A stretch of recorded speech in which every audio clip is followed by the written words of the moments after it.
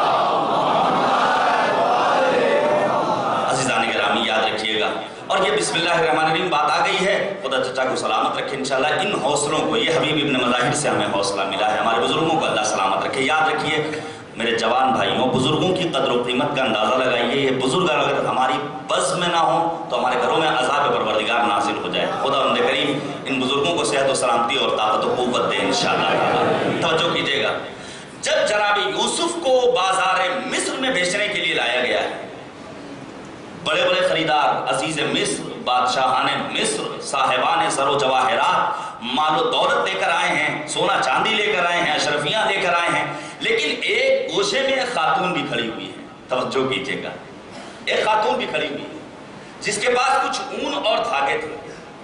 لوگوں نے ایک سوال کیا، اتنے بڑے بڑے صاحبان زر آئے ہیں اور تو آئی ہے اس معمولی سے دھاگوں کو لے کر خریدنے کے لیے؟ تو اس خاتون کا کیا جواب تھا؟ اس خاتون نے یہی تو کہا تھا، ہم صرف اس لیے آئے ہیں تاکہ خریداران یوسف میں ہمارا نام درج ہو جائے۔ اب میں یہاں پر ایک جملہ کہنا چاہتا ہوں، یہ جو ہم منبر پر آ جاتے ہیں الہی توفیق کے نتیجے میں، ہمارا ہرگز دعویٰ نہیں ہم بہت بڑے خطیب ہیں، ہم صرف یہ چاہتے ہیں کل قیامت کے دن جب لوگوں کے ہاتھوں میں نامہ اعمال ہوگا تو ہم لوگوں کے سامنے سرخرو ہو سکے اور مالک کی بارگاہ میں عرض کر سکے، اے کریم پروردگار ذرا ذاکرین حسین کی فہرست اٹھا کے تو دیکھ، ایک نام میرا بھی تجھے نظر آئے گا۔ اور اسی بسم اللہ کی برکت سے جب ترازو کے پلڑے میں جناب یوسف کو رکھا جاتا ہے اور دوسری طرف زر و جواہرات، یوسف کا وزن زیادہ ہے، ایک غصے سے ایک آدمی اٹھتا کہتا نہیں ہے یہ معصوم، یوسف مسکرائے ہیں، کہا تمہیں تھوڑی سی معرفت ہے، یہ الہی نمائندہ ہے، حجت خدا ہے، بسم اللہ الرحمن الرحیم کو رکھا گیا ہے، اب یوسف کا وزن کم ہو گیا، کلمہ بسم اللہ کا وزن زیادہ ہو گیا۔ تو قرآن از اول تا آخر ہم سب کے لیے شفا بخش نسخہ ہے۔ اس قرآن سے وابستگی شرط اولی، ہمیں مالک کا شکر ادا کرنا چاہیے کہ قرآن جیسی عظیم کتاب پروردگار نے ہمیں دی ہے۔ ہم کس کس جگہ پر پروردگار کا شکر ادا کریں؟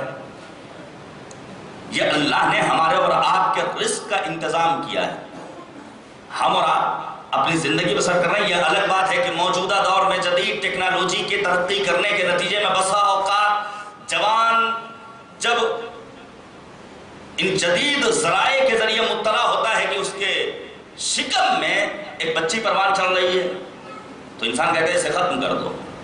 کاش قرآن کی آیت کریمہ نگاہوں کے سامنے ہوتی۔ مالک نے آواز دی، لا تقتلوا اولادکم خشیت املاق نحن نرزقہم وایاکم، یہ پیٹ میں بچوں کو مارو نہیں، ہم ان کے رزق کا انتظام پہلے کرتے ہیں، تمہارے رزق کا انتظام بعد میں کرتے ہیں۔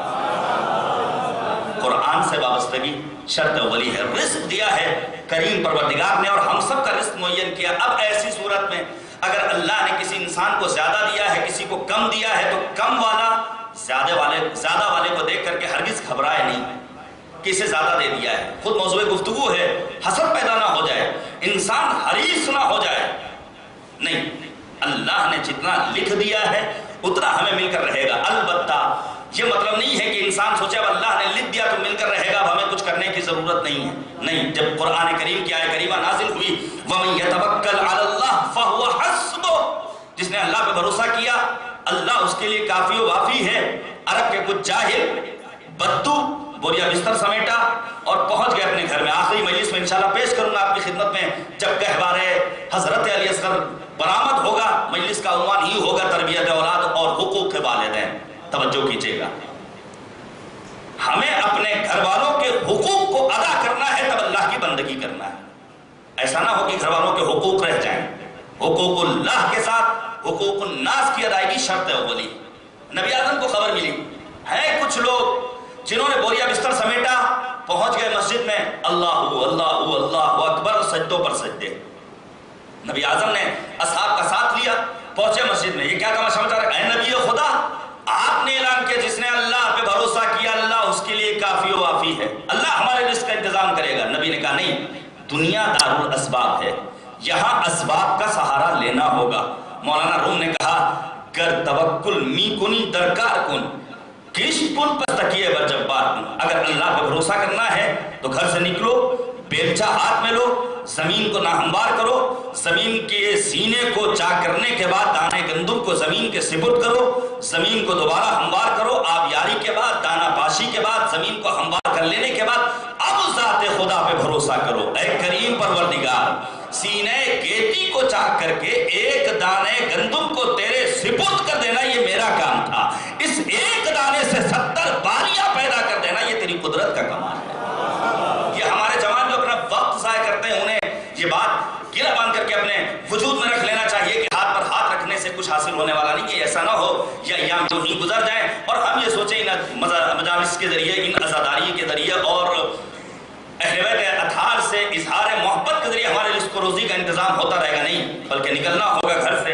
اور ساتھ ہی ساتھ انسان کو سوچنا ہوگا جو لقمہ ہمارے پیٹ میں پہنچ رہا ہے یہ لقمہ لقمہ حلال ہے یا لقمہ لقمہ حرام ہے. میں تیزی سے بات آگے بڑھوں. پروردگار ہمارا رازق ہے, رزاقیت خداوند کریم سے مخصوص ہے, رزق ملتا ہے کریم پروردگار کی جانب سے.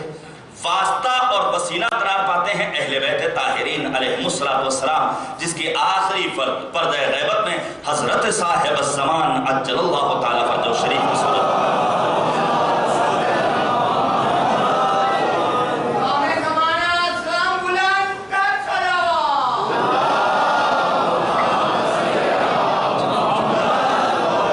تو پروردگار نے ہم سے کیا مطالبہ کیا کہ ہم نے تمہیں زندگی دی, لقد کرمنا بنی آدم وحملناهم في البر والبحر ورزقناهم من الطيبات وفضلناهم على كثير ممن خلقنا تفضيلا. ہم نے تمہیں کرامت بخشی, طیب و طاہر, پاک و پاکیزہ رزق دیا, کائنات کی تمام موجودات پر تمہیں فضیلت و برتری دی.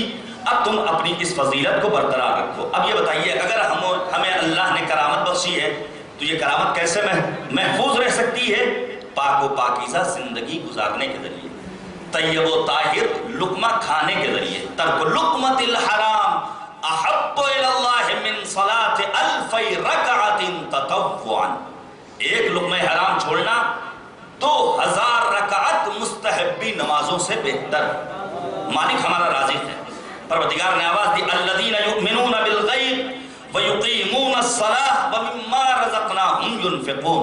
اگر رزق اللہ نے ہمیں دیا ہے تو صرف اپنا پیٹ نہیں بھرنا ہے کہ ہم کھا لیں, بیوی بچے کھا لیں, گھر والے کھا لیں, نہیں, بلکہ مِمَّا رَزَقْنَاهُمْ يُنْفِقُونَ کی جا بجا قرآن کریم میں تاکید ہے. اگر اللہ نے تمہیں دیا ہے, اگر اللہ نے تمہیں نوازا ہے تو دوسروں پر خرچ بھی کرو. یہ ہم سے مطالبہ ہے. رزق الہی بسا اوقات ہمارے شامل حال ہو جاتا ہے, پھر اب ہمیں فکر نہیں ہوتی ہے کون بھوکا ہے, کون پیاسا ہے, کون یتیم ہے, کون سماج میں تنگستی کا شکار ہے, کون ایسا ہے جسے ضرورت ہے ہماری مدد کی. نہیں, قرآن نے کہا اگر اللہ نے تمہیں نعمت دی ہے تو اب اس نعمت کو دوسروں پر خرچ کرو. کہیں ارشاد ہوا مومنین کے اوصاف بیان کرتے ہو الذین اذا ذکر اللہ وجلت قلوبہم والصابرین علی ما اصابہم والمقیم الصلاۃ ومما رزقناہم ينفقون. وقت نہیں ترجمہ کروں سورہ حج کی آیت نمبر 35. کئی آواز دی الذین یقیمون الصلاۃ ومما رزقناہم ينفقون. ہر جگہ قرآن کریم میں کم سے کم 7 مقامات پر پروردگار نے تاکید کی صرف اپنے پیٹ بھرنے کے خواہش مند نہ رہو, بلکہ دیکھو سماج میں کوئی بھوکا تو نہیں ہے, سماج میں کوئی پیاسا تو نہیں ہے. قرآن کریم نے رزق حلال طلب کرنے کی جانب رہنمائی کی ہے. ہمیں اور آپ کو بالخصوص جوانوں کو اپنا وقت صرف کرنا ہوگا. میں کبھی جب یہ روایت امیر المؤمنین، امیر کائنات، جو اگر سنگریزوں کو اٹھا لے تو ہیرے اور جواہرات میں تبدیل ہو جائیں، مٹی کی دیوار کو اشارہ کرے تو سونے کی دیوار میں تبدیل ہو جائے، علی جیسا کائنات کا امیر بھی جاتا ہے یہودیوں کے باب میں محنت کرتا ہے، اور پھر امیر المؤمنین کو ایک ڈول کے عوض ایک خرما ملتا ہے جسے گھر میں لے کر آتے ہیں اور لوگ اپنے پاپوں کو ختم کرتے ہیں۔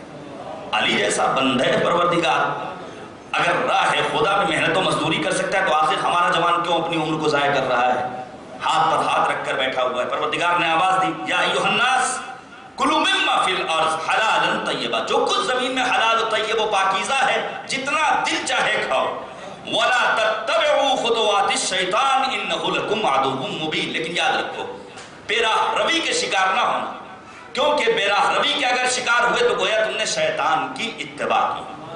اگر کوئی انسان حرام کی جانب اپنے قدم آگے بڑھا رہا ہے تو یاد رکھیے یہ میکڈونلڈس اور یہ فلاں کمپنی اور یہ پیزا ہٹ اور یہ اور وہ، نہ کوئی تفتیش، نہ کوئی جانچ، نہ کوئی جستجو، بس انسان ذرا دیر کی لذت کے حصول کے لیے انسان اپنا قدم آگے بڑھا لے، اس کا مطلب یہ ہوا وہ رحمانی بندہ نہیں ہے بلکہ شیطانی بندہ۔ صلوات بھیجیے گا بر محمد و آل محمد۔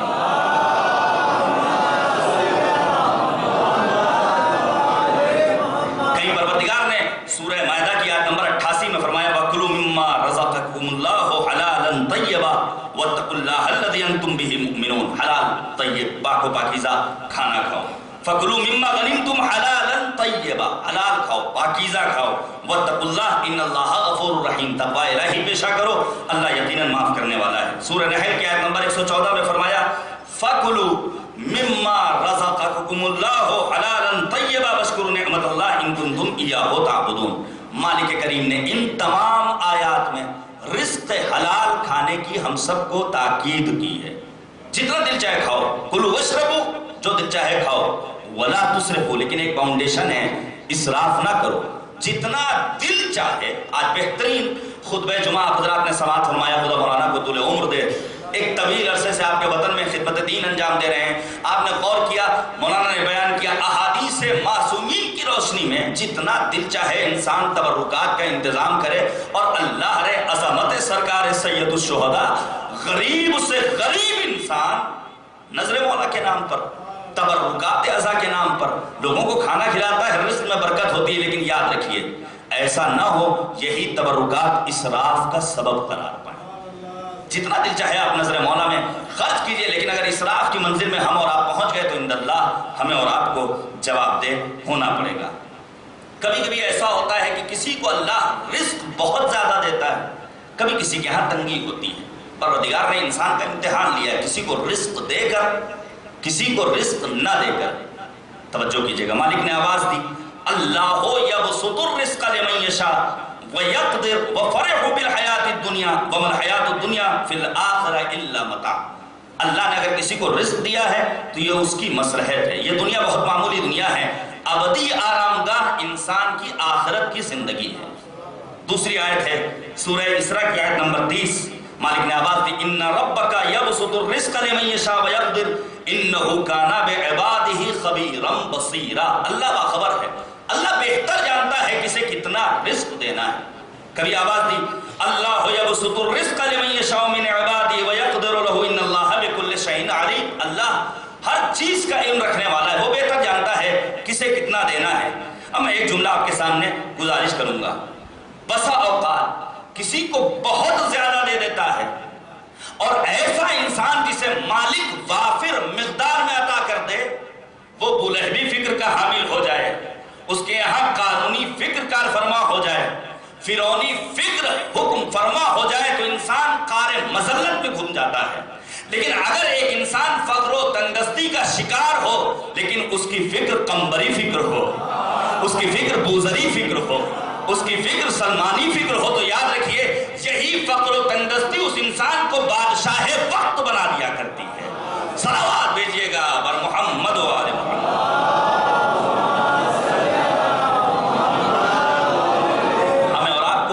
رزق الہی جتنا مل گیا ہے مالک کا شکر ادا کرنا ہے، اپنی جانب سے محنت کرنی ہے، رحمت یقیناً پروردگار کی ہمارے شامل حال ہونے والی۔ اب انسان یہ سوچے ہم نے سال بھر زحمت کی، آفس میں اپنی کمر توڑی، اب یہ اللہ نے کیا کہہ دیا کہ خمس نکالنا ہے، ہماری سال کی سیونگ 1 لاکھ روپے، اب اس میں سے ہم 20,000 روپے دے دیں، 10,000 روپے سہم سادات، 10,000 روپے سہم امام۔ یاد رکھیے یہ بخل ہے جس کی قرآن نے مذمت کی۔ اگر حق الناس کی ادائیگی نہیں کی، حق اللہ کی ادائیگی نہیں کی، حق اہل بیت طاہرین کو ادا نہیں کیا، تو انسان کی زندگی واقعی معنی میں انسانی زندگی کہلانے کی حقدار نہیں۔ قرآن کریم نے اعلان کیا سورہ آل عمران کی آیت نمبر 180، وَلَيَحْسَبَنَّ الَّذِينَ يَبْخَلُونَ بِمَا آتَاهُمُ اللَّهُ مِنْ فَضْلِهِ فَهُوَ خَيْرًا لَهُمْ بَلْ هُوَ شَرٌّ لَهُمْ۔ انسان کبھی جب بخل کرتا ہے تو سوچتا ہے بہت اچھا کر رہے ہیں، یہ حقیقت میں اچھا نہیں کر رہا ہے بلکہ اس کے حق میں بہت برا ہو رہا ہے۔ لہذا اگر خمس کے ہم اور آپ پابند نہیں ہیں، اب اس سے عادت بنا لیں کہ ہمیں امام معصوم کے حق کو ادا کرنا ہے۔ یقین جانیے اگر آج آپ نے 5 روپے خمس نکالے ہیں تو یہی 5 روپے کل باعث برکت بن کر آپ کے ہاں 50,000 روپے کی شکل میں تبدیل ہو جائیں گے۔ مشاہدات اس بات کے عینی گواہ ہیں، عینی گواہ ہیں۔ ہم اور آپ، ہمارے بزرگ یہاں تشریف فرمائے، قرآن کریم کی سورہ حدید کی آیت نمبر ظاہراً 28 ہے۔ سورہ حدید میں پروردگار نے جو انسانی زندگی کے مراحل بیان کیے اس میں کیا فرمایا؟ پروردگار نے آواز دی انما الحیات الدنیا لعب ولہو وزینہ وتفاخر بینکم فی الاموال والتکاثر فی الاموال والاولاد۔ 5 مراحل حیات، بچپنا ہے، اس کے بعد کی منزل ہے نوجوانی ہے۔ نوجوانوں کو آپ دیکھ لیجیے، ان کا ہیئر اسٹائل، ان کی ڈریسنگ، ان کے چلنے کا انداز۔ اس کے بعد کا مرحلہ جوانی کی منزل، جہاں انسان غرور کرتا ہے میرے آفس ایسا، میری سیلری اتنی، میری بیوی ایسی، میری جاب ایسی۔ اور پھر بزرگوں کی نوبت آتی ہے جو 40 سال کے ہو جاتے ہیں، 40 پلس، جو ناز کرتے ہیں کثرت اموال و اولاد پر۔ پروردگار نے کہا یہ 5 مراحل حیات تمہارے سامنے ہم نے پیش کر دیا۔ ان مراحل حیات میں اگر تم نے اپنے مقصد حیات کو پا لیا تو تمہاری زندگی کامیاب۔ مقصد حیات کیا ہے؟ عبادت و بندگی ہے پروردگار۔ پڑھیے آپ سورہ قلم کی آیت نمبر 17 سے 33 تک جائیے۔ میں اپنے جوانوں سے گزارش کروں گا، چاہیے اگر آپ کو قرآن پڑھنا نہیں آتا گوگل میں جائیے، ٹرانسلیشن دیکھیے سورہ قلم کی آیت نمبر 17 سے آیت نمبر 33 تک۔ پروردگار نے ایک واقعے کی جانب اشارہ کیا ہے۔ ہم اور آپ کبھی کبھی اس مال دنیا میں اپنے آپ کو غرق کر لیتے ہیں اور سوچتے ہیں اپنے بچوں کے لیے ہم پراپرٹی بنا رہے ہیں۔ کاش انسان سورہ قلم کی ان آیات کو پڑھ لے تو کبھی فیوچر پلاننگ نہیں کرے گا۔ انسان کی زندگی کا کوئی بھروسہ نہیں۔ پروردگار نے ملک یمن میں رہنے والے ایک بندے پروردگار کا تذکرہ کیا ہے۔ اللہ نے اسے باغ دی اور باغ میں بے پناہ پھل پیدا ہوتے تھے، لیکن تھا الہی بندہ۔ یہ جب پھل پک جایا کرتے تھے تو دروازے کھول دیتا تھا باغ کے، بازار میں چلے جاتے تھے پھل، اور غریب، فقراء، نادار، تنگدست افراد آتے تھے، اپنی مرضی کے پھلوں کو لے کر چلے جاتے تھے۔ لیکن اس کے بچوں نے جو جوانی کے نشے میں اور غرور میں مبتلا تھے، انہوں نے اعتراض کیا بابا جان ہمارے حق کو آپ ضائع کر رہے ہیں، آپ ہمارے حق کو ضائع کر رہے ہیں۔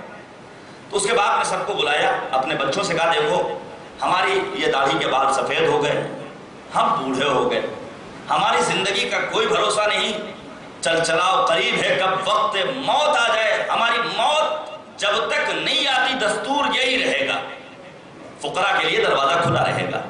ہمارے مرنے کے بعد اب تم آزاد ہو، چاہو تو تم ہماری راہ و روش پر چلو اور چاہو تو دوسروں کو دینے سے اپنے ہاتھ کو روک لو۔ کچھ عرصے کے بعد اس انسان کا انتقال ہو جاتا ہے۔ بچوں نے آپس میں میٹنگ کی، فوراً باپ کے تمام اعمال خیر کو فراموش کر دیا اور مال دنیا میں ایک دوسرے کے ساتھ شریک کار ہونے لگے۔ سارے بھائی جمع ہوئے، ان میں ایک بیٹا بڑا مومن تھا۔ اس مومن نے کہا ہم تو اپنے بابا کی ہی روش کو آگے بڑھائیں گے۔ دوسروں نے کہا اپنا حکم ہم پر مسلط کرتے ہو، یہ نہیں چلنے والا ہے۔ کہا ٹھیک ہے تمہاری جیسی مرضی، لیکن ہماری مرضی یہی ہے۔ آپ دیکھیے مال دنیا میں انسان اگر خود کو غرق کر لے تو پروردگار کا عذاب کیسے نازل ہوتا ہے۔ سورہ قلم کی آیت نمبر 33 میں مالک نے اشارہ کیا۔ یہ لوگ چلے جاتے ہیں، رات میں زبردست موسلادھار بارش ہوتی ہے رات و برق کے ساتھ، اور ایسی بجلی گرتی ہے کہ باغ جل کر خاکستر میں تبدیل ہو جاتا ہے۔ باؤنڈری گر چکی ہے۔ اب یہ سارے بچے پہنچتے ہیں، انہیں یہ محسوس ہوا یہ تو وہ باغ ہی نہیں ہے جہاں میرے بابا آیا کرتے تھے، جہاں ہمیں بہترین لذیذ پھل ملا کرتے تھے۔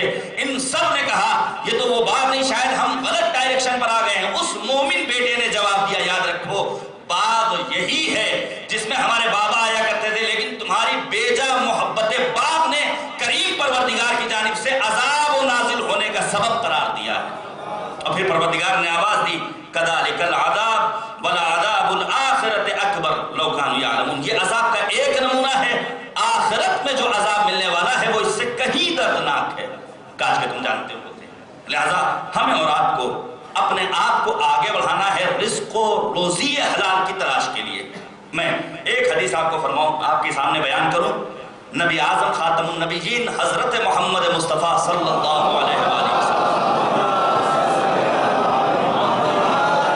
پیغمبر نے آواز دی الکاسب حبیب اللہ، ذریعہ معاش کی تلاش میں نکلنے والا حبیب خدا ہے، یعنی وہی رتبہ ملتا ہے جو نبی اعظم کو ملا، نبی اعظم حبیب خدا۔ اگر ذریعہ معاش کی تلاش میں نکلنے والا رزق و روزی حلال کی راہ میں اپنے قدم آگے بڑھا رہا ہے تو وہ بھی حبیب الہی بن سکتا ہے۔ یا پھر کئی بار آواز دی ہمارے اور آپ کے چھٹے امام نے الخلق عیالی فاحبهم الی الطفهم بها واسعاهم فی حوائجهم۔ یہ جتنے مخلوقات ہیں میرے عیال ہیں، ان میں میرا محبوب ترین وہ بندہ ہے جو اپنے گھر والوں کے ساتھ حسن سلوک سے پیش آئے، ان کی ضروریات کو پورا کرے۔ لہذا کہا گیا ہے مردوں سے خطاب کر کے معصومین کے فرامین موجود ہیں، ان کے شایع نشان، ان کا گھر بناؤ، ان کے رہنے سہنے کا انتظام کرو، یہ مرد کی ذمہ داری۔ ایسا نہ ہو اللہ نے تمہیں دولت دی اور پھر تم یہ کہو نہیں بھائی آخر اچھا کھانا کھانے کی کیا ضرورت ہے، اچھا لباس پہننے کی کیا ضرورت ہے، جب تک حرام کے ارتکاب کا خدشہ نہ ہو اپنے گھر والوں پر دل چاہے جتنا خرچ کر لو، پروردگار کی جانب سے کوئی عذاب ملنے والا نہیں ہے۔ یہی وجہ ہے یہ جو موجودہ حالات ہیں ملک کے آپ کے پیش نظر ہیں، ہر انسان گرفتار، ہر انسان گرفتار۔ کوئی بجلی کے بل کو لے کر پریشان ہے، کوئی گیس کو لے کر پریشان ہے، کوئی پانی کو لے کر پریشان ہے، ہر انسان پریشان ہے۔ کیا قیامت میں جنت میں پہنچنے کے بعد یہ پریشانیاں ہوں گی؟ نہیں، جنت میں جب ہم اور آپ پہنچیں گے انشاءاللہ تو ہم لوگ آپس میں بیٹھیں گے، پھر ایک دوسرے سے ہمارا سوال ہوگا بھیا یہ بتاؤ کیسے تمہارا آنا ہوا، کون سا ایسا عمل تھا جس نے تمہیں یہاں تک لانے میں مدد کی اور تمہاری نصرت کی۔ اس وقت اہل جنت ایک دوسرے کے جواب میں یہی کہیں گے کننا بأہلنا مشفقین، ہم اپنے گھر والوں کے ساتھ نہایت شفقت و رحمت و رؤوفت سے پیش آتے ہیں۔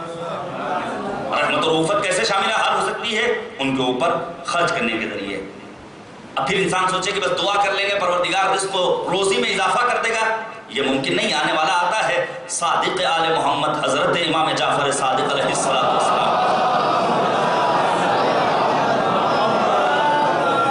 امام صادق کی خدمت میں آ کر کہتا ہے مولا میرے لیے دعا کر دیجئے کہ میرے رزق حلال میں اضافہ ہو جائے۔ امام صادق نے کہا خبردار میں تمہارے حق میں دعا نہیں کر سکتا ہوں، اگر رزق چاہیے روزی چاہیے تو جاؤ کام کاج کرو، محنت کرو، جائز راستے سے رزق حلال تلاش کرنے کی کوشش کرو۔ لہذا جیسے ہمارے یہاں ایگزام پیریڈ میں دیواروں پر بارگاہ مقدسہ میں رول نمبر لکھ کر ہمارے بھائی نوجوان بھائی اپنا رول نمبر لکھ کر چلے جاتے ہیں کامیابی مل جائے گی، ایسے کامیابی ملنے والی نہیں ہے۔ اس در سے کامیابی تبھی ملے گی جب تھوڑی بہت محنت کرو گے، مشقت کرو گے، کورس کو کمپلیٹ کرو گے، نصاب تعلیم پر عبور رکھو گے، تب یقیناً تمہارے پرسنٹیج اچھے آئیں گے۔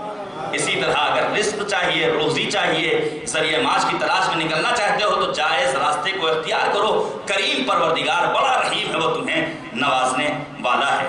اب انسان کہے ہم نہیں چاہتے کہ ہم دنیا میں اپنی زندگی بسر کریں، امام معصوم نے فرمایا لیس منا من ترک دنیا ہو لآخرتی، ہم میں سے وہ انسان نہیں ہے جو اپنی دنیا کو اپنی آخرت کے لیے چھوڑ دے، ولا آخرتہ لدنیا، اور اپنی آخرت کو اس دنیا کے لیے چھوڑ دے۔ بیلنس لے کر چلنا ہے، دنیا اور آخرت کے حسین امتزاج کا نام ہے اسلام۔ یہی وجہ ہے ہم نے دیکھا ہے کہ جناب ابراہیم جیسا نبی جو بھیڑوں کو چراتا تھا، یہ بظاہر دنیا داری ہے، لیکن یہی ابراہیم جب یاد خدا میں غرق ہوتا ہے تو اس کے لیے نار گلنار بن جایا کرتی ہے۔ جناب سلیمان چٹائی بنا کرتے تھے، لیکن جب یاد الہی میں غرق ہوتے ہیں تو دنیا اور آخرت کی ایسی حکومت ملتی ہے کہ جس کی کوئی نظیر کائنات میں نظر نہیں آتی۔ یہی پیغمبر اعظم جب دنیاوی مال تجارت مکے سے شام لے کر آتے ہیں، اخروی سامان تجارت آسمان سے زمین پر لے کر آتے ہیں۔ میں نے ایک جملہ کہا دین اور دنیا کے حسین امتزاج کا نام ہے اسلام۔ آئیے کائنات کے امیر کو دیکھا جائے، کیسی حسین مثال پیش کی ہے کائنات کے امیر نے، امیر المؤمنین دنیا داری کے لیے دنیا میں وقت گزار رہے ہیں تو یہودی کے باغ میں محنت کر رہے ہیں، لیکن الہی طاقت سے منبر پر آتے ہیں تو سلونی قبل ان تفقدونی کا دعویٰ کرتے ہیں۔ لہذا انسان یہ نہ کہے لا رہبانیت فی الاسلام، اسلام میں رہبانیت کی کوئی گنجائش نہیں۔ میں نے بہت روایات دیکھی، لیکن ایک علم کے سلسلے میں اگر کبھی اللہ نے توفیق دی، خود علم موضوع گفتگو ہے۔ آج ہمارا سماج واقعا اللہ نے گزشتہ 15-20 برس کی بنسبت جہاں تک میں نے اپنی زندگی کا مشاہدہ کیا، اللہ نے ہمیں مال و دولت فراوان مقدار میں دی ہے، مالک کے ہم اس بابت شکر گزار ہیں، صدقہ ہے اس در کا۔ اگر گزشتہ کی نسبت ہم اور آپ اپنے مالی حالات کو دیکھیں، الحمدللہ واقعا بہت پیسے آئے ہمارے پاس، اللہ نے ہمیں نوازا ہے۔ کل تک ہماری زندگی سادی زندگی تھی، لیکن آج الحمدللہ ایک لگزری زندگی ہم اور آپ گزار رہے ہیں۔ لیکن تمام تر ترقیوں کے باوجود ابھی ہم علم کے میدان میں بہت پیچھے ہیں۔ ہمیں اپنے آپ کو علم ہو تو کیا نہیں قدرت میں تمہارے، تم چاہو تو جنگل کو بھی گلزار بنا دو۔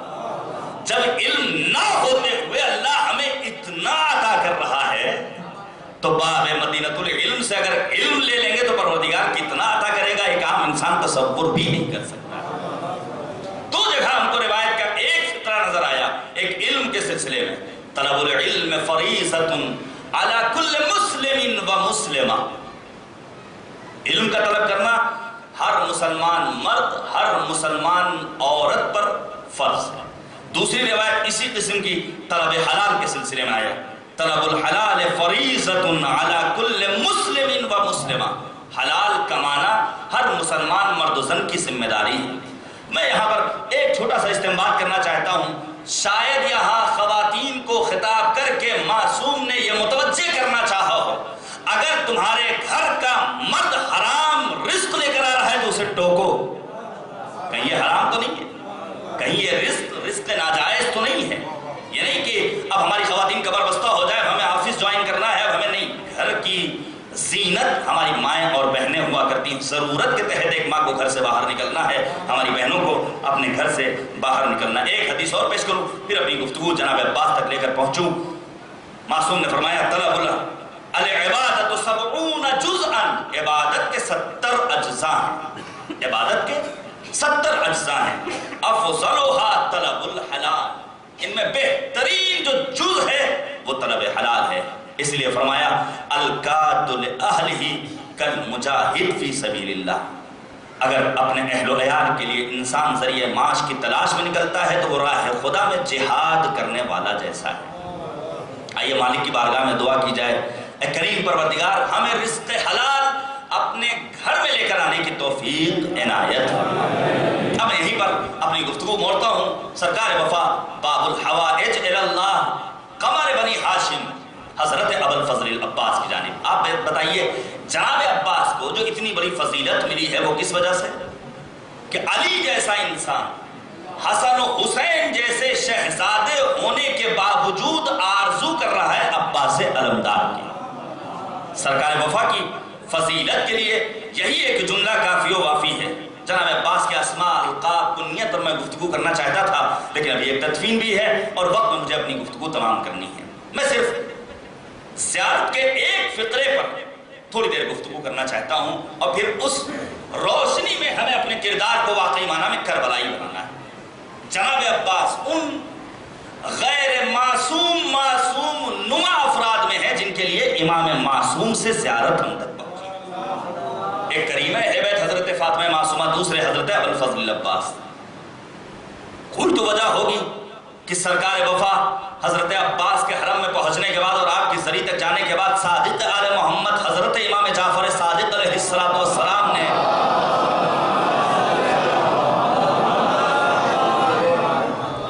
جناب عباس کے لیے زیارت کہی ہے، اور وہ زیارت کے فقرات صرف اور صرف یوں ہی جلدی جلدی پڑھ لینے کا نام نہیں، غور و فکر کرنے کی ضرورت۔ شاید یہ مطالب آپ نے سنے ہوں شاید نہ سنے ہوں، البتہ امام رضا نے فرمایا رحم اللہ عبدا احیا امرنا، اللہ رحمت نازل کرے اس بندے پر جو ہمارے